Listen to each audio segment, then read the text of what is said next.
Bueno, bienvenidas a esta transmisión. Hoy vamos a continuar hablando un poco sobre la religión y filosofía taoísta como preparación también para lo que van a ser las prácticas de Qigong taoísta. Entonces, habíamos estado hablando de algunos conceptos básicos del taoísmo, específicamente cuando hablamos de religión taoísta, yendo al texto de Qigong Empowerment, dice, durante la dinastía Han posterior, que es de cerca del año 950 después de Cristo, Chang Daoling fundó la organización llamada el Dao de los 5 Dou de arroz. Dou es una suerte de unidad de medida. Vamos a ver ya qué significa esto. La primera organización religiosa que utilizó el Dao de Jing como fundamento teórico de sus creencias. Entonces teníamos hasta el año 950, casi el año 1000 de nuestra era, no había una organización religiosa establecida fuerte, podríamos decir, porque también la filosofía taoísta promovía más estos estados como no condicionados, donde cada uno hacía su propio camino, encontraba su propio Tao, su propio camino como búsqueda. Pero se establece entonces con Chang Daoling el nombre, el Tao de los 5 Dou de arroz, derivaba del requisito establecido para convertirse en miembro de esta organización. Cada miembro debía contribuir con 5 Dou, que es una unidad de grano equivalente aproximadamente a 10 kilos de arroz. Es decir, tenía que caer con una bolsa de 50 kilos de arroz para entrar en la organización. Los seguidores de Chang Daoling se referían a Chang como el maestro celestial, por lo tanto, esta primitiva organización religiosa taoísta también era conocida como el Tao de las enseñanzas celestiales. Este grupo taoísta utilizaba el Tao Te Ching como su principal texto de estudio y consideraban a Lao Tzu como su líder simbólico. Cuando el término Dao Jiao, que significa usar el Dao para enseñar, se convirtió también en el término popular para referirse a la religión taoísta, otras escuelas de pensamiento en China dejaron gradualmente de usar este término para referirse a esas enseñanzas. Entonces, en este momento surge la religión taoísta con el maestro celestial Chan Daoling, que seguían utilizando el Tao Te Ching como su fuente, y también empieza como una suerte de deificación de algunos personajes. Entonces, un poco en la historia de las religiones necesitaban, para ganarse a veces el favor de los gobiernos, de los cuales a veces requerían el apoyo, fueron agregando algunos elementos que quizá no estaban originalmente. Ahora, si hablamos de filosofía taoísta, los taoístas creen que el Tao es el origen, la fuente del gran cosmos. El Tao es aquello que está más allá de lo que nuestras lenguas pueden explicar y más allá de lo que nuestra mente puede comprender. El Tao es un término conceptual para el principio que gobierna todo lo que sabemos y lo que no sabemos, todo lo que podemos ver y lo que no podemos ver. El Tao no tiene forma y no puede percibirse plenamente con nuestros sentidos limitados. El Tao no es objetivo, pero lo abarca todo. El Tao está dentro y más allá del espacio y el tiempo. Esto es como aquello que no se puede describir, que está más allá también del pensamiento racional. No hay que oponerse al Tao. La oposición solo provocará desastres. Es decir, estar en armonía con el Tao es también un poco lo que trae de alguna manera como buena fortuna, como se dice en términos chinos. En la descripción del Tao, los términos como vacío, vacuidad o indefinible se utilizan a menudo. El Tao es ilimitado.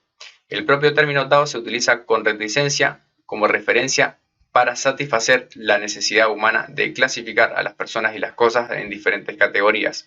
Puesto que el Tao es el origen, la raíz de todo en el gran cosmos, no puede ser explicado completamente con el lenguaje que conocemos. Porque cuando se explica cómo A se diferencia de B, cuando se explica como B, entonces se diferencia de A. Es decir, como cuando decimos, bueno, esto es grande respecto de otra cosa que es pequeño, necesitamos siempre algo que nos haga de contraste. Como dice el mismo Tao Te Ching, cuando nombro lo bello, estoy creando al mismo tiempo lo feo. Necesitamos usar nuestro corazón y espíritu para sentir y experimentar su esencia y saber lo que es. Para esto les recomiendo que vayan a las transmisiones del Tao Te Ching interpretado desde el Qigong, que también están disponibles en el canal. Cuando el Dao está limitado por nuestras percepciones y clasificaciones, entonces no puede ser el origen del gran cosmos. Si nuestra mente tuviera que averiguar concretamente lo que es el Dao, entonces el Dao habría perdido su totalidad. Esto es como el ejemplo de la mente de ir a la mitad de la distancia cada vez que voy desde el punto A hasta el punto B. Es decir, esto también está en la filosofía antigua occidental.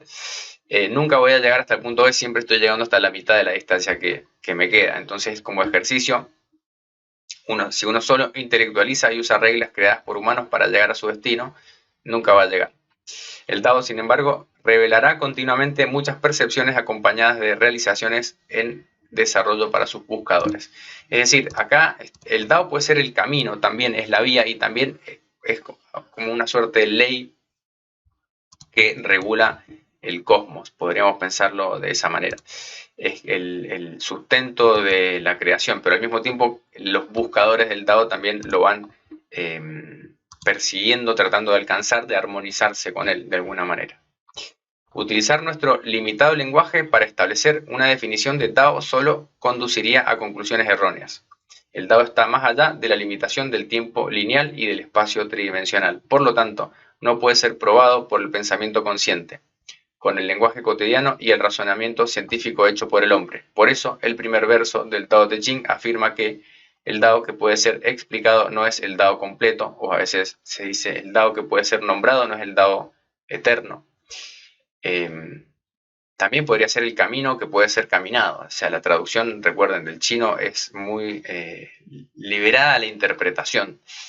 Para comprender el Dao, uno necesita entenderlo desde la cultivación y la experiencia apropiadas. Acá aparece el término cultivación o el cultivo interno, es un concepto muy importante en toda la cultura, precisamente taoísta, porque se trata de una forma de vida, una serie de prácticas que se incorporan a la vida cotidiana y también cómo se modula, cómo uno se plantea frente a la experiencia de la vida cotidiana. Uno se lo puede tomar como una forma de cultivo también. El cultivo es algo que está en permanente desarrollo. El Tao se ha explicado con el término vacío, que implica lo que trasciende la dualidad y la comprensión de la mente ordinaria y limitada. Es indefinible. Vacío en este caso no significa nada, simplemente implica lo que era al principio. La filosofía taoísta parte de la idea de que el gran cosmos es un todo integrado. Creen que el Tao del gran cosmos y el Tao de la vida comprenden los mismos patrones y principios de la naturaleza. Entonces acá aparece este concepto de el Tao de la vida, de la naturaleza, del cosmos, como si fuera eso, los patrones, los principios, la ley que lo gobierna, la forma en la que eso se desenvuelve. Sin embargo, el vacío no es un vacío que no contiene nada, sino es como el espacio infinito, ese vacío primordial del cual surge todo lo demás, como el Wu Yi también. La naturaleza profunda del Tao proporciona a sus buscadores diferentes percepciones a medida que piensan, se acercan y continúan con sus propias etapas únicas de realización. Los filósofos usan el Tao, el gobierno usa el Tao, las fuerzas militares usan el Tao, los artistas marciales usan el Tao y los astrólogos usan el Tao. Todo el mundo utiliza el Tao. El Tao lo abarca todo y es ilimitado. El famoso poeta chino Zhu Dongpo escribió lo siguiente sobre el Tao. Un hombre nacido en esta tierra, ciego, nunca ha visto el sol. Preguntó a la gente cómo era el sol. Una persona le dijo que el sol tenía forma de un gong. Un día oyó el sonido de un gong y pensó que era el sonido del sol.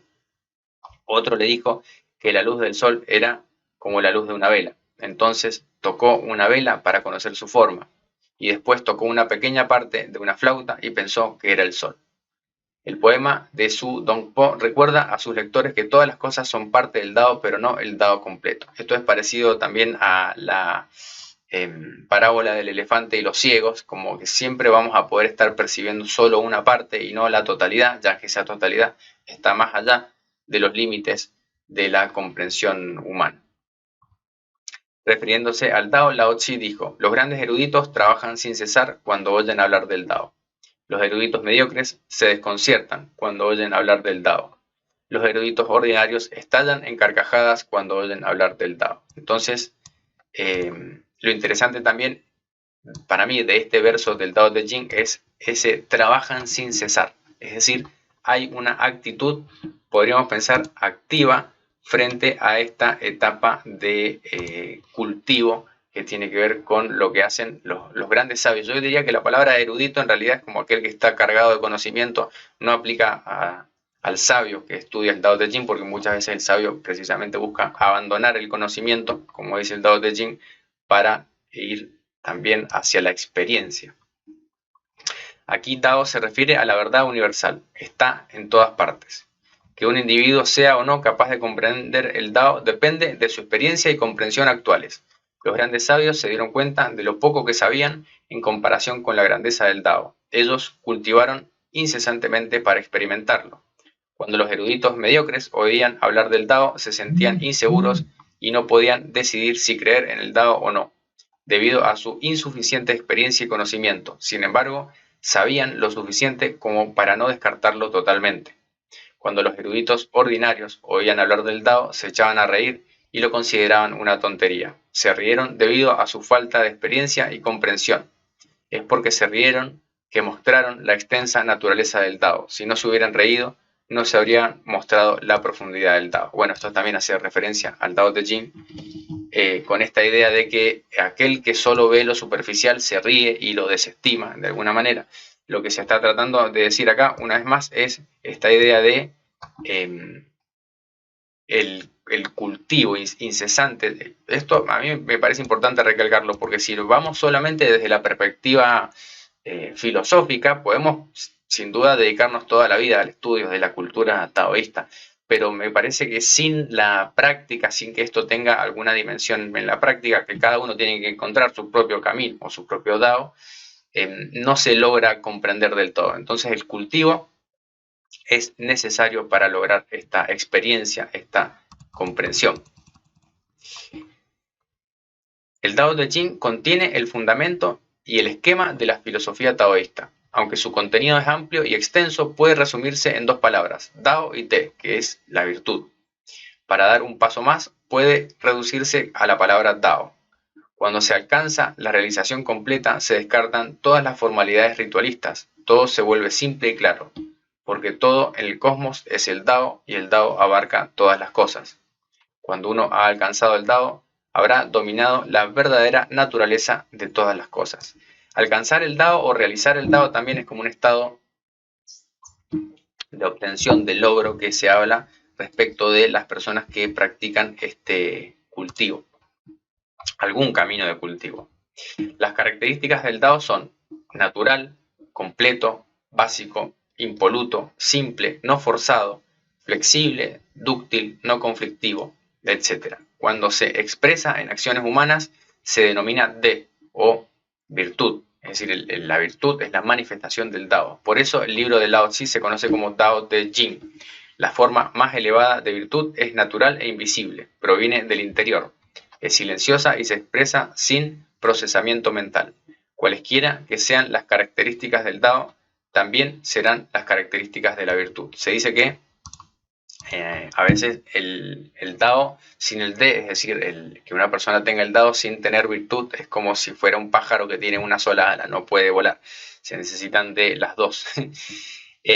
Pero también acá hay una posición del Tao como todo aquello que tiene que ver con lo natural en contraste con lo humano, es decir, como si lo cultural o lo creado por lo humano fuera a veces en contra de lo natural. Entonces se habla muchas veces de liberarse de los condicionamientos culturales para alcanzar ese estado, ese Tao.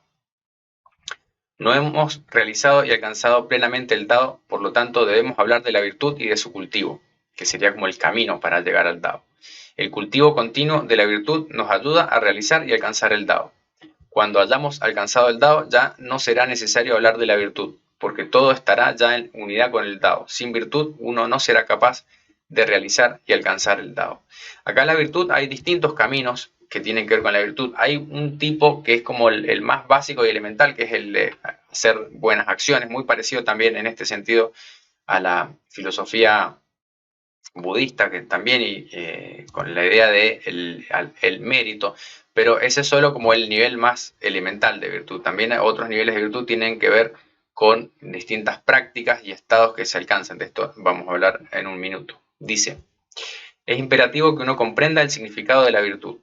La realización entre el Tao La relación entre el Dao y la virtud, así como la relación entre la virtud y el cultivo. Si uno no comprende la virtud, no valora la virtud, no cultiva la virtud y no mantiene la integridad de la virtud, uno solo permanecerá en un estado de chi y será incapaz de continuar la evolución del espíritu para alcanzar la unión del espíritu y el Dao. Esto tiene que ver con la idea de que cultivando la esencia, alimento el chi, la energía, cultivando la energía, nutro el espíritu y a través del espíritu entro o alcanzo la unión con el Dao, como una etapa progresiva. Pero si no lo logro, solo voy a quedarme como en el nivel más básico, que es el del chi. Ese sería, supongamos, en las prácticas de Qigong, quedarse solamente en ese nivel sin lograr realmente unirse con el espíritu. La naturaleza inherente de la virtud es la verdadera bondad, con un corazón lleno de lealtad, piedad filial, amabilidad, compasión, igualdad, amor universal, pasión por iluminar a los demás, honestidad, consideración, gentileza, paciencia, valentía, perdón, etc. Vemos que acá hay algunos conceptos también que toca con, por ejemplo, el concepto confuciano de piedad filial, también lo incluye la filosofía taoísta como dentro de la manifestación de esa virtud. Entonces esto tiene que ver también con la persona en relación a otros, en sociedad podríamos pensar. No se debe hablar si es irrespetuoso, no se debe escuchar si es irrespetuoso, no se debe mirar si es irrespetuoso y no se debe actuar si es irrespetuoso. Es un verso, ¿no? Cuando la virtud es completa, el corazón estará en calma. Con un corazón calmado y puro, el Dao será alcanzable. Entonces, la práctica de estas acciones virtuosas son como la condición previa para lograr este estado de calma del corazón. El corazón también es mente, emociones, también está asociado con una dimensión del espíritu y es lo que permite alcanzar el Dao. Si no practico la virtud, el Dao no va a ser alcanzable. La virtud se clasifica a menudo como virtud genuina, virtud mística, virtud yin y virtud aparente. La virtud genuina es natural y no forzada, sin ningún proceso mental formulado, es como si fuera espontánea también. Es una expresión genuina y natural de la armonía del Dao y el De. La virtud mística es la expresión de la virtud para los cultivadores en el proceso de nutrir el espíritu. Ayudan a los demás y a la sociedad, a conciencia y sin saberlo, curando a los enfermos, ayudando a la gente en apuros, protegiendo el equilibrio de la naturaleza. Son capaces de hacer buenas acciones sin que la gente lo sepa. Esto es importante. En la cultura taoísta, los grandes, como le llamaban inmortales, no buscaban el mérito o el reconocimiento en sus acciones, simplemente lo hacían porque para ellos era su forma de hacer lo que es correcto. La virtud yin debe apoyarse en el cuerpo físico para expresarse. Haz buenas acciones sin esperar recompensa. Haz actos bondadosos sin dejar nombres. Aunque la virtud yin no está completamente de acuerdo con la naturaleza, es la base de un verdadero cultivador. Es importante trabajar continuamente en la virtud yin para llegar a la virtud mística. Estamos como bajando en distintos niveles hacia lo más mundano, podríamos decir. La virtud aparente es aquella que es visible para los demás y recompensada con gratitud material y o verbal. La virtud aparente es un intercambio uniforme de energía, no hay acumulación de virtud para el cultivador, es decir, uno da y recibe en igual cantidad. Las personas que solo donan dinero y hacen buenas acciones cuando pueden ganar prestigio y fama no acumulan virtud. Si uno hace buenas acciones y espera ser recompensado, ya no es virtud. Por eso se dice la verdadera virtud no busca el mérito, que esto también forma parte en la cultura budista cuando llega Bodhidharma de la India a China y es recibido en audiencia por un emperador que no me acuerdo el nombre. El emperador le dice: yo hice tantas buenas acciones, doné tanto, creé hospitales, templos, ayudé, ¿cuáles son mis méritos? Y Bodhidharma le dice: no tiene ningún mérito. ¿Por qué? Porque estás buscando recompensa, eso no es verdadera virtud. Bien, vemos que hay paralelismos también con el budismo en este concepto. El cultivo de la virtud no está exento de recompensa. Tu recompensa está en los cielos y en el Dao. Es decir, hay una ganancia, por así decirlo, pero no es que uno tenga que buscar esta ganancia. Es una recompensa sin forma. Es importante notar que el alto nivel de logro en el cultivo del Qigong de uno no depende totalmente de la práctica del Qigong, también depende del cultivo de la virtud. Es decir, básicamente las personas deberían tratar de ser buenas personas para poder avanzar también en su cultivo interno de chi, si no van a estar siempre en un nivel muy superficial, según este maestro, ¿no? Dice, con cada acto bondadoso el corazón se vuelve más puro y las actividades del espíritu aumentan. La brecha entre el pensamiento subjetivo y el espíritu se reducirá. Las personas que cultivan la virtud y el Tao desarrollarán una fuerte presencia que atrae ayuda de todas partes. Casi todas las religiones del mundo actual, junto con los investigadores de fenómenos espirituales, valoran la importancia de acumular virtud. Utilizan las oraciones para pedir ayuda y protección y el arrepentimiento para purificar el espíritu. Las oraciones y el arrepentimiento pueden ayudar en el propio cultivo. En el taoísmo, antes de que uno se comprometa en un entrenamiento de alto nivel, uno debe también rezar, comunicar y prometer a su maestro que se arrepiente de todo el mal que ha hecho y promete comprometerse en acumular virtud. Bueno, esto es una práctica específica, pero en el taoísmo religioso se dice, por ejemplo, que es como si las personas que practican el taoísmo religioso a veces piden asistencia, piden ayuda, por así decirlo, a través de estas oraciones a ese mundo espiritual en la antigüedad, y lo que se decía es que, bueno, que según la virtud del cultivador, del que estaba pidiendo, en este caso podría ser un sacerdote, un monje taoísta, según su virtud era el grado de ayuda que iba a recibir. Una persona que no tenía virtud no iba a recibir ningún tipo de ayuda del mundo espiritual. Por ejemplo, cuando estaban pidiendo en los templos para que se terminara una sequía o para curar una enfermedad o para lo que sea, dependía del nivel de virtud de el que estaba pidiendo cuál era el resultado que iba a obtener. En el capítulo 33 del Tao Te Ching resume efectivamente la filosofía taoísta de nutrir la vida y alcanzar el Tao. Este capítulo enfatizaba el autoconocimiento, el autocontrol, la satisfacción y la aspiración. Dice, conocer a los demás solo puede considerarse ser inteligente. Conocer el propio carácter es alcanzar la verdadera claridad del ser. Este versículo afirma que para comprender a los demás necesitamos tener la capacidad de distinguir diferentes comportamientos. Para distinguir comportamientos necesitamos ser inteligentes. Para entendernos a nosotros mismos necesitamos adquirir la capacidad de reflexionar internamente. Para reflexionar internamente necesitamos regular nuestras emociones, refrenar nuestros deseos, controlarnos y ser generosos. Muy parecido también al conócete a ti mismo del oráculo de Delfos, que estaba en la puerta del oráculo cuando uno iba a consultar al oráculo en la mitología esta griega. Se supone que uno estaba en contacto con los dioses también, pero se advertía, conócete a ti mismo primero antes de ir a consultar con los dioses también. Entonces, acá hay algunos paralelismos también. Entonces, siguiendo con el texto, dice, podemos ver a lo lejos, pero no podemos ver nuestras propias cejas. Podemos ver los pequeños errores de los demás, pero no podemos ver nuestros propios defectos. Cuanto más tiempo pasamos criticando a los demás, más perdemos, porque tenemos menos tiempo para reflexionar internamente. Cuanto más tiempo pasemos aprendiendo sobre nosotros mismos, más podremos cultivar nuestro carácter y alcanzar una realización superior. Los antiguos chinos comparan la inteligencia como una vela y la claridad del ser con un espejo. A medida que una vela se quema, se vuelve más corta. Por otro lado, a medida que un espejo se pule, se vuelve más claro. Por eso, Lao Tzu no valoraba la inteligencia y tiene una gran estima por la claridad del ser. O sea, la inteligencia como la inteligencia, el acumular conocimiento también, sino más como pulir, como un acto de limpieza a través de esta reflexión de una suerte de autocrítica, autoanálisis para poder ver nuestros propios defectos y pulirlos como quien pule un espejo.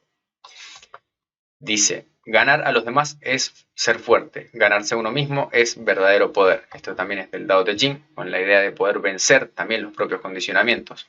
Todos tenemos diferentes grados de egoísmo y diferentes grados de lujuria. No importa lo fuertes que seamos en comparación con los demás, no podemos utilizar esta fuerza para vencer nuestro propio egoísmo y lujuria. La única manera de eliminar nuestro egoísmo y lujuria es a través de la introspección y la eliminación de nuestros rasgos indeseables. Debido a que esto es difícil de hacer, las personas que son capaces de eliminar los rasgos indeseables se consideran que tienen verdadero poder. Es decir, la persona que es capaz de superar sus propios condicionamientos de alguna manera es cambiar su temperamento a través del cultivo del carácter. No está simplemente limitado a decir, bueno, yo soy así, soy esta matriz de condicionamientos y no puedo cambiar. No, el camino del cultivador es de autotransformación. Dice el Tao Te Ching, estar contento es ser rico. A medida que la gente alcanza más riqueza, tiende a querer aún más. Este es el descontento que causa la infelicidad. En este caso, la satisfacción implica simplemente no ser codicioso y desear más constantemente. Cuando uno ha alcanzado la satisfacción, siempre será rico, porque es feliz con lo que tiene. El saber cuánto es suficiente. Persistir es tener inspiración. Es importante darse cuenta de que la naturaleza profunda del Tao es aún más importante comprometerse activamente en la consecución del Tao. Cuanto más elevada sea la meta, más obstáculos se encontrarán en el camino. Si nos rendimos a causa de los obstáculos, perderemos todo el esfuerzo realizado. Es necesario trabajar continuamente en la consecución del Tao. Es a través de esta persistencia que uno alcanzará la meta, y esta persistencia es la verdadera inspiración de uno. Es decir, la persistencia, la constancia, la perseverancia es lo que nos tiene que inspirar para progresar en el cultivo. No desviarse del Tao es perdurar. Todas las cosas en el gran cosmos provienen del Tao. Los humanos vivimos en un ambiente rico en oxígeno. Si perdemos oxígeno, morimos. Los peces que nacen en el agua necesitan agua. Si salen del agua, morirán. Los árboles crecen en la tierra. Si los arrancas del suelo, morirán. Puesto que vivimos en los patrones naturales del Tao, podemos adherirnos a los principios del Tao para sobrevivir. Desviarse del Tao provocará un deterioro prematuro.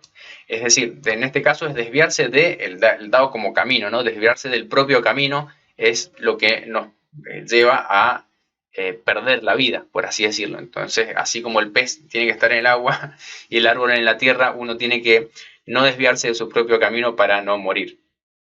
Y por último, la última cita acá dice, morir sin perecer es longevidad. La verdadera longevidad es la continuación del espíritu después de que el cuerpo físico ha muerto. Vivimos y morimos, esta es la norma. No te pongas triste ni te preocupes, lo importante es establecer el verdadero valor de la existencia, la continuación del espíritu. Solo el espíritu que se ha unido al Tao es eterno. Bien, acá está entonces uno de los conceptos importantes en el cultivo, en la filosofía taoísta, que es la inmortalidad del espíritu. No es algo que en esta filosofía taoísta viniera dado de antemano, sino que se tenía que lograr a través del cultivo. Uno de los objetivos entonces de las prácticas de cultivo era lograr este estado de inmortalidad del espíritu, es decir, morir sin perecer, llegar a la muerte, al final de la vida, sin que ocurra la desintegración del espíritu. Esa era una de las metas del cultivo taoísta. Recuerden, el camino taoísta, estamos hablando de un Qigong, por ejemplo, una serie de prácticas con fines espirituales. No importa si uno va a perseguir o no esta finalidad última, pero estos conceptos de perseverancia, por ejemplo, me pueden ayudar a progresar en la práctica del Qigong. No tenemos que buscar tampoco resultados rápidos ni necesariamente ganancias inmediatas con nuestra práctica, con nuestro cultivo. Así que, bueno, si les interesa esto, los invito a sumarse a las prácticas de meditación y Qigong taoísta que vamos a estar comenzando el mes que viene en junio, y si lo ven en otro momento del tiempo también van a estar disponibles. Así que espero que les haya gustado esta introducción a la filosofía taoísta y nos vemos la próxima.